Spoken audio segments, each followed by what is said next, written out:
method. Today we're doing washer method. Everything's the same, okay? But the difference was yesterday we had a circle. Today, when we revolve these shapes around the line, we're going to have a hole in the middle, okay? There's going to be a hole in the middle, and our surface, or our area is going to be a washer shape, okay? To do that, that's what we just talked about in bell work. It is big circle minus little circle. The area pi r squared minus pi r squared. Notice that it's helpful here to take pi out of it. It just makes the problem easier to deal with. All right, so let's do this. Number 1 says, find the volume of the solid by revolving the region in the first quadrant bounded by the curves cosine x. So we just did this in bell work.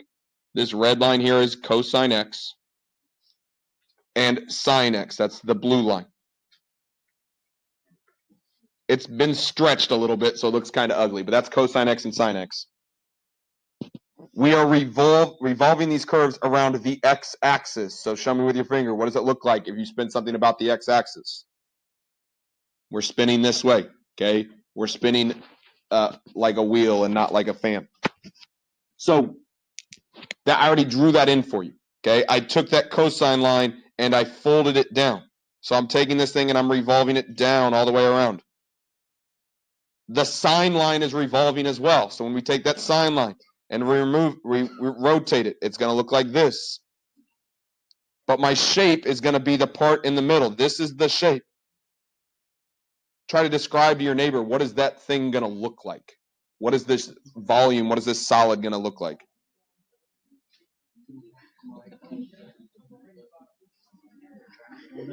What do we think? Somebody got a good description of this?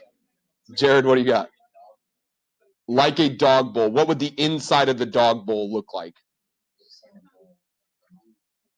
Kind of a cone. I agree. The outside shapes are definitely a dog bowl shape. The inside's going to be kind of like a cone cut all the way to the middle. It's weird. Okay, these are weird shapes. That's what we're doing. Yeah, it's a dog bowl. I like it, Jared. That's the greatest description I've ever heard. Here we go. Guess what? We're finding volume. How do you find volume? Integrate area. Volume equals the integral of area. We are revolving this thing around the x-axis. So if I'm revolving this around the x-axis, do you think this is going to be a dx or a dy problem? This is a dx problem. We then need to decide from when until when am I revolving this thing? Well, if I spin it, I'm getting these types of circles, going from left to right. It's a dx problem, so it's x values. From 0 until when am I going to revolve this thing? Pi over 4, because 0 to pi over 4, because that's when my shaded region stops. 0 to pi over 4. Wonderful. We've set up our integral. Now all we need to know is the area of my cross section. In this case, it's the area of a washer. And we just discussed to find the area of a washer, you're going to find the big circle minus the little circle. That's how you find the area of a washer. We stated a second ago, it's pi r squared minus pi r squared. Or in other words, I'm going to take pi out and take the big radius squared minus the littler radius squared. Everybody go with me to this point. I took pi out, so in front of my integral, it's a constant. I can pull constants out in front, so I'm just going to pull pi right out. Don't forget that pi. That is the number one mistake students make when we type these into our calculator. You just forget it. Don't. It's there. We're taking the big radius squared minus the little radius squared. What do you think, which line do you think is going to make up the big radius? Cosine. Why? It's on the top. Okay? Jackson said it's on top, and so it's going to be the big one. If this thing revolves around, it's going to be the furthest from the center. So if it's furthest from the center, that's the big circle. Okay? And so our big radius is going to go from the top line, cosine x, minus the middle, because that's how you make a radius. You go to the middle. Which line is in the middle? 0. Because we're revolving around the axis. And today, you're going to do that, and you're like, yeah, it's always 0. And I agree with you. Tomorrow, it won't be. So I just want to make sure we set it up for success. Okay? I take that thing, I square it. So right here, I'm writing cosine x squared. minus the little circle. Which circle is going to be the inside of my dog bowl? Sine x. That's the inside line. Okay, so this one over here is sine x minus the middle line. The middle line is going to be 0. Boom, there's my setup. I'm putting sine x right there. Now all I need to do is type that into my calculator and solve it. Try that real quick. So we're setting this thing up. We're typing it in. Don't forget the pi, second pi. It's going right in the beginning. Then math 9. We're integrating from 0 to pi over 4. Then we're typing our equation. Cosine of x all squared minus sine of x all squared. Oh, did I throw an extra parenthesis? I threw an extra parenthesis. Don't do that. Okay, be careful with that. Sine x squared. There we go. Dx. Hit enter. 1.571. Anybody know what that number represents right there? That's pi over 2. That's half a pi. 1.571. Questions on the first one?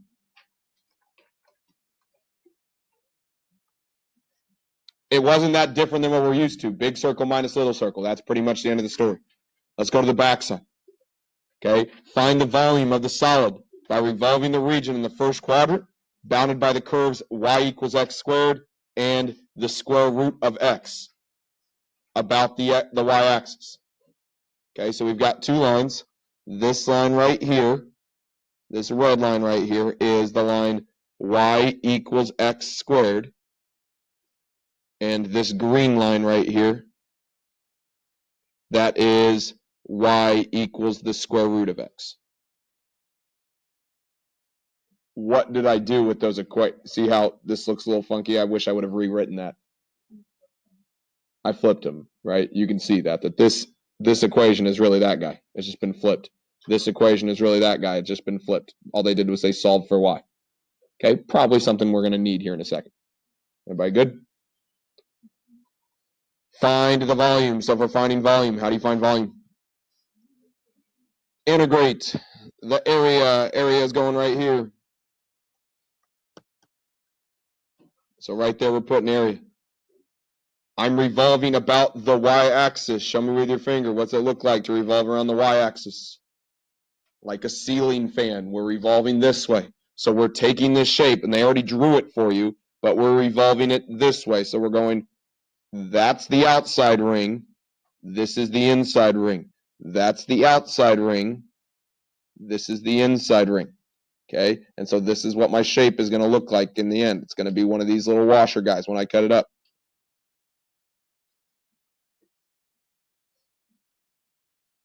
Everybody good to there? Cool. Dx or dy?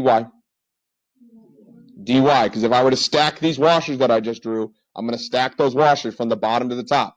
They're going to work their way upwards. Okay, we're revolving around the y-axis, so it's a dy problem. Show me with your fingers from when until when are your bounds going to be? Are those x's or y's that you're showing me? Those are y values because it's dy. We're going from 0 to 1. Okay, 0 down here to that y value up there from 1. That's when I'm stacking these things. Cool, the last thing I got to do is find the area. It's the area of a washer. There's a hole in the middle. The number one mistake students make is it a washer or not? It is a washer, and we'll talk about that here in a second, but it's a washer. So to find the area of a washer, it is pi big R squared minus little r squared. Big circle minus little circle. I factored a pi out, so I'm going to throw this pi out in front. I want to know what the big radius is. I want to know what the little radius is. If I know what those are, I'm going to win. Win. It's all about winning. That's beating the problem. That's winning. Big R. Andrew, what do you think the big radius is? What is the outside line going to be?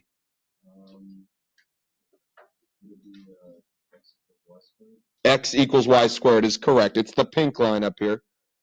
It was written originally as y equals x squared. Andrew, why did you pick x equals the square root of y? It's a dy problem, so he knows he needs the equation where it's made x equals. And so his big radius goes from the square root of y minus the middle line. What's the middle line going to be? 0, because you're revolving around this axis. So we're going around 0. So it's that minus 0 squared. So obviously you don't need the y, but we can put it right there. Square root of y squared. That's my big radius. Then I want to do my little radius. Abdul, what's the inside line going to be? Y squared. Good. It's that x equals y squared. It was this line right here. He got y by itself. And so it was y squared minus the middle line. What's the middle line going to be? Yeah, y-axis. So it's 0. Little r squared. So it's y squared squared. Type it into your calculator. Make sure you can. Notice how I plugged this in.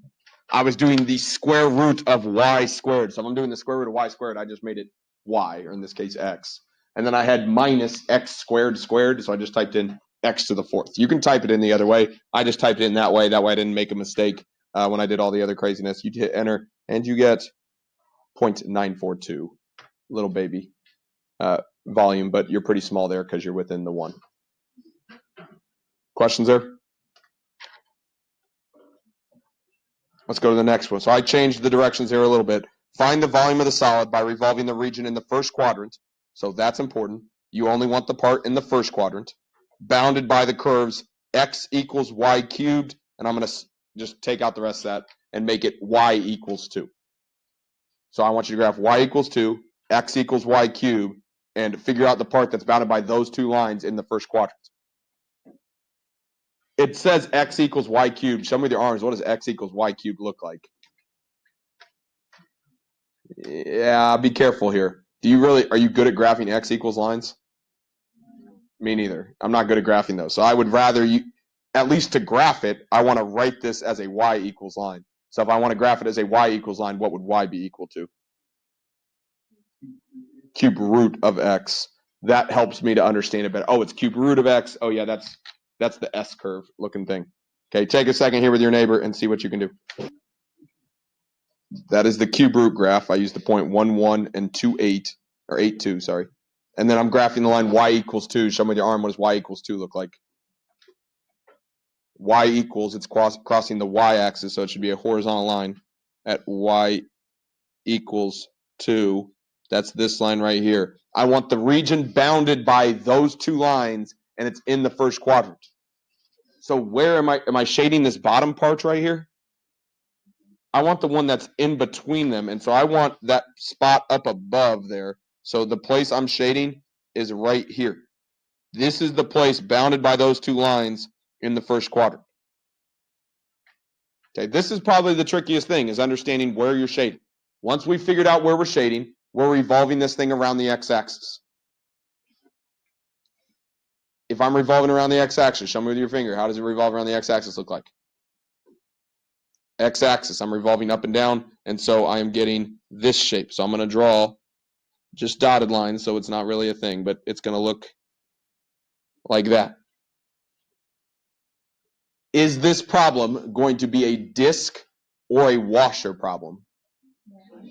Washer. Tell your neighbor, how could you tell this was going to be a washer problem? Anybody have a good way of seeing here that this is a washer problem? Jake, I heard you say some things. What did you say about it? The middle is like not shaded in. The middle is not shaded in. Okay. Here's how I think of this. It is not flush up against. The shaded region that you have is not flush up against the line you're revolving around. Okay. There's a gap right here in between the shaded region and the line we're revolving it around. How could I revolve this line and make it a disk problem? If you revolve this thing around the y-axis, you are flat up against this line right here. And so if I revolved it this way, it would make a disk. Okay, but because I'm revolving it around this line and you're not flat up against it, it is going to become a washer. Does that make sense? All right, so we're integrating. It's a dx problem. We've already identified that because we're revolving it up and down, and we're revolving around the x-axis. Show me with your fingers from when, if starting at 0 until what number are you going to revolve this thing? With your fingers. Yeah, good. 0 to 8, because this is a dx problem, because we revolved this way. And so just look to see when it intersected. Well, we intersected at that 8 value right there for my x. So it's 0 to 8. we identified that this is a washer.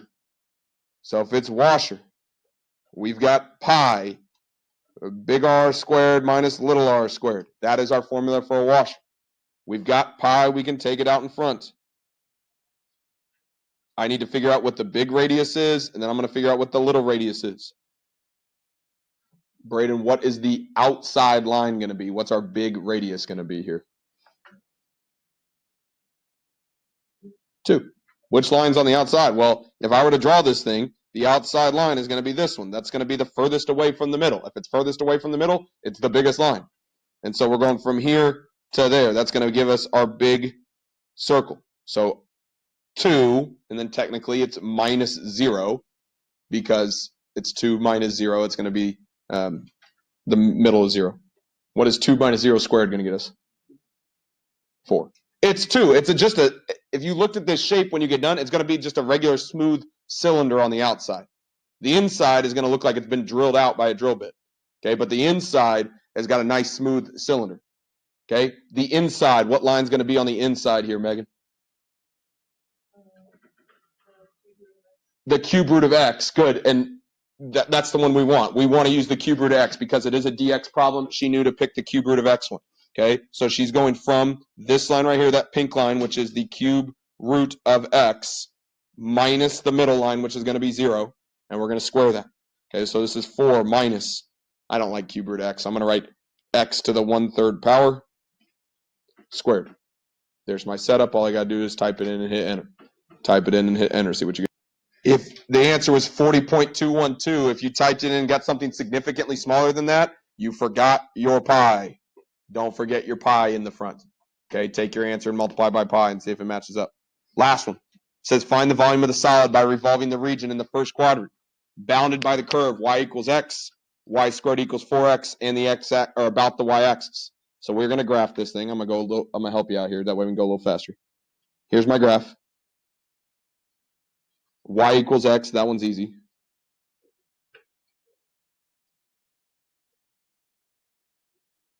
You need at least 4 on here. 2, 3, 4. This is y equals x. And then I'm also graphing y squared equals 4x. So that one really throws me off. I don't know how to graph y squared equals 4x. What could I do to make it something I have a chance at graphing? Square root it. So let's square root it. So y is going to be equal to the square root of 4x. Technically, it's plus or minus, but I want to be in the first quadrant anyway, so I really only want the positive one. I don't know what the square root of 4x is, but I can plug in points. What would be an x value that I want to plug in? 0 is 0. But then let's plug in 1. If I plug in 1, 4 times 1 is 4. The square root of 4 is 2. So I got 1, 2. Okay. Then what's another number that I want to plug in? I wouldn't want to plug anything else in until 4. But 4 times 4 is 16. Square root of 16 is 4. So it's a square root graph. So you know what the general shape of a square root graph is. It's that that curve right there.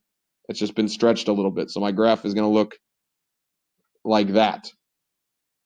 You obviously can tell where the shaded region is. The shaded region is this spot in between.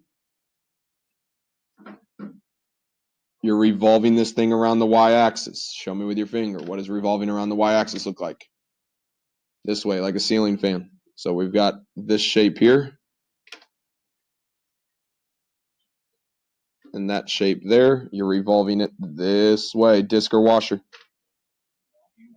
Washer, because you got 2 lines and you're not flush up against the line. See if you can set it up.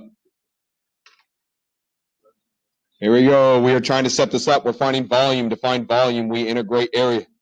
And so if we're integrating area, first thing we got to decide is this dx or dy? Dy. As we set this thing up, Caitlin, from when to when are your bounds going to be? 0 to 4, because she's going to stack her washers starting from down here and going up there until 4. So 0 to 4 are her bounds.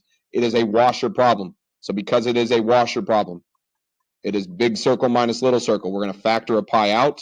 It is big R squared minus little r squared. We can take that pi out, and then all I need to know is what is big R and what is little r, because if I know those two things, I win. Big R. What line is going to be on the outside of this whole thing, Claire? What's going to be the furthest from the center? X equals y. Which letter do we want to put here, x or y? Y, because it is a dy problem. She knows the radius is y, so she just takes y squared. Because it's y minus 0, because the middle line is 0, out to the middle. Then we want to find the little r. If we're looking at the little r here, at least what's the inside line going to be? Good. It's this thing right here, y squared equals 4x, and she wanted it to be an x equals equation, so she said it was y squared over 4. That's what x is. So she's got y squared divided by 4 minus 0, so that doesn't matter today, but it will tomorrow. Y squared over 4 is going to go right there. We got to type that in and hit enter. Let's look at it. Math 9. Yeah, just kidding. I'm going to go second, pi first. Then I'm going to go math 9. I'm going to make this as ugly as possible first as I type it in. Here we go. Math 9 for the 10th time. Nope, just playing. Oh, it's blocking me because I'm recording. Math, there we go. 9, 0 to 4. Big R was y squared minus little r, so parentheses. X squared divided by 4. Close those parentheses, square it, and then it's dx. Type it in, hit enter. You should have gotten an answer of 26.808. Questions on something we did today?